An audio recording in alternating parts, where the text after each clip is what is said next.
Hello, everyone. This week we are going to study the difference between active voice and passive voice. So, what's the difference between active and passive voices? Então, essa é a primeira coisa que tem que ficar claro pra gente. O que é a voz ativa e o que é a voz passiva. A voz ativa é aquela que dá o foco na pessoa, no sujeito que está realizando uma determinada ação. Já a voz passiva, ela direciona o foco não para quem realizou a ação, mas no que foi realizado. Então, o foco ele está no verbo, na ação que foi realizada por alguém, certo?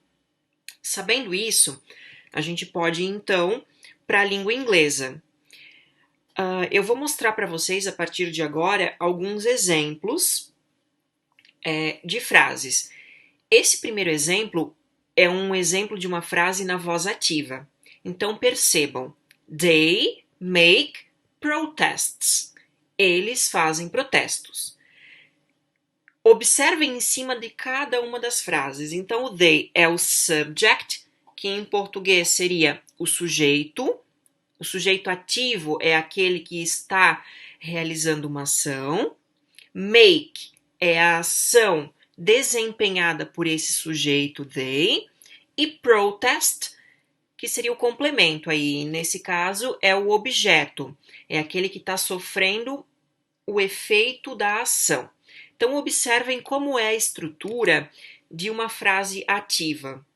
Então nós temos o sujeito, o verbo e o complemento.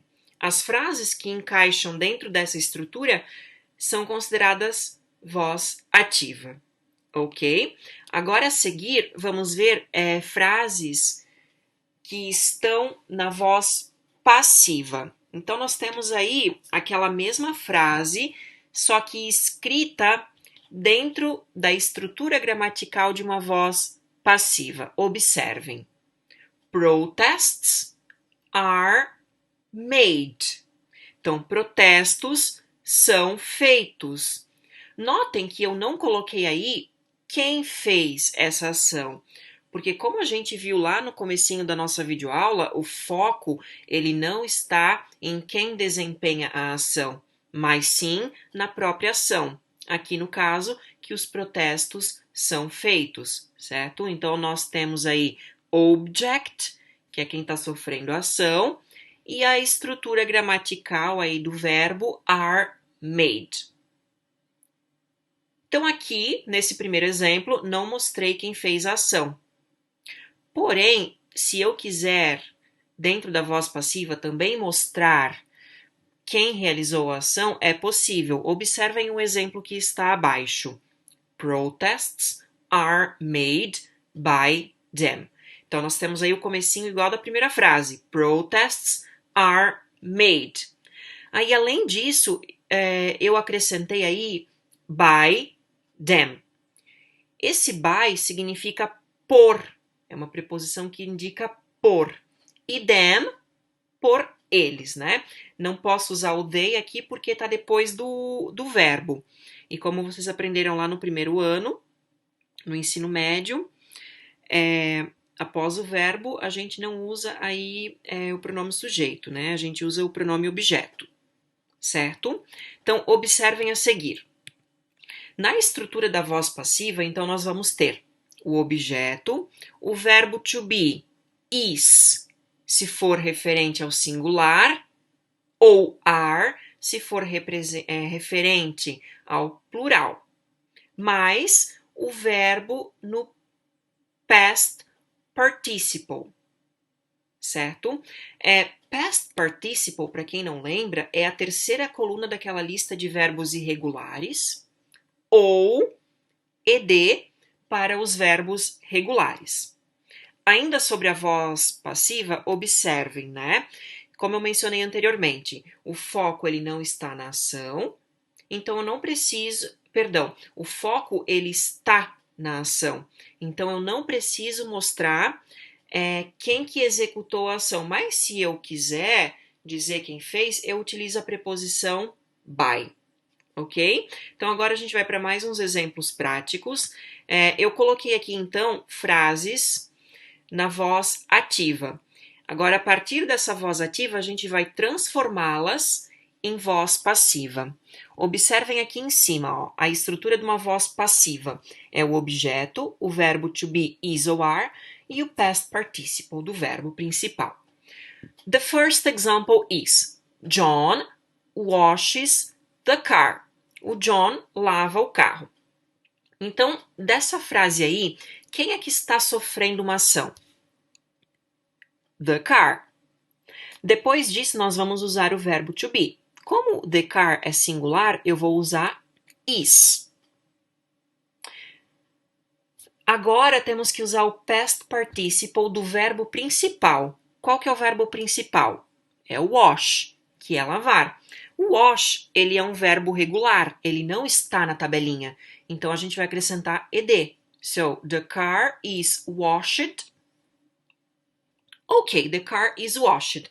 Além disso, eu posso mencionar que o carro é lavado pelo John, fazendo o seguinte, acrescentando by e o John, que é quem fez a ação. Então, o carro é lavado pelo John.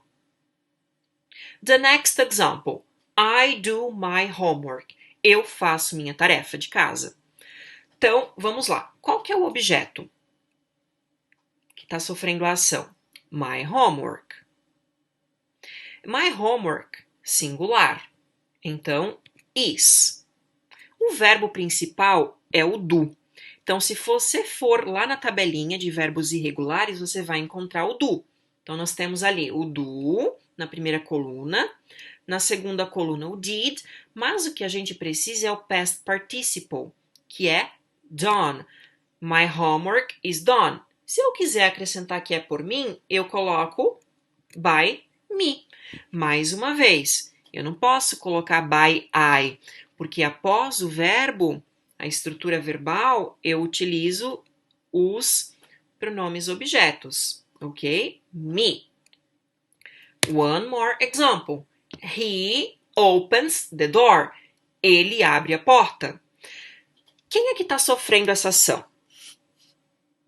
The door. É uma porta só, então é singular. Is. Qual que é o verbo principal dessa frase aqui ativa? Open. Open também é um verbo regular, então eu coloco ed. Opened. Se eu quiser acrescentar por quem foi feito, eu coloco by him. Né? Mais uma vez aí o pronome objeto. By him. O penúltimo exemplo que nós temos aí é people speak Spanish in Spain. As pessoas falam espanhol na Espanha. Então, quem é que está sofrendo aí uma ação, né? O espanhol. Então, como é que eu vou dizer? Espanhol é falado na Espanha. Spanish, mais uma vez, singular. Is, o verbo principal é speak. Então, nós temos lá na nossa tabelinha de verbos regulares o speak. Speak, spoke, spoken. O que interessa para nós é a terceira coluna. Então, spoken in Spain. Espanhol é falado na Espanha. Alright. E para finalizar, eu trouxe aqui um exemplo no plural, porque os anteriores foram todos no singular com o is. Então, a voz ativa que nós temos aí é Casas Bahia sells TVs. Então, a loja das Casas Bahia vende TVs. Quem é que está sofrendo uma ação? As TVs. So, TVs, plural, então eu vou usar o are. TVs are. O verbo principal é sell. Então, nós temos lá na nossa tabelinha também o verbo irregular sell. Na terceira coluna, sold. Se eu quiser acrescentar quem é que vende as televisões, eu posso colocar by Casas Bahia. Ok? Todos esses exemplos, eles foram construídos no presente, certo? Em uma videoaula posterior, Vamos aprender também a voz passiva no passado. Ok, but for today, that's all, folks. Have a good day, okay?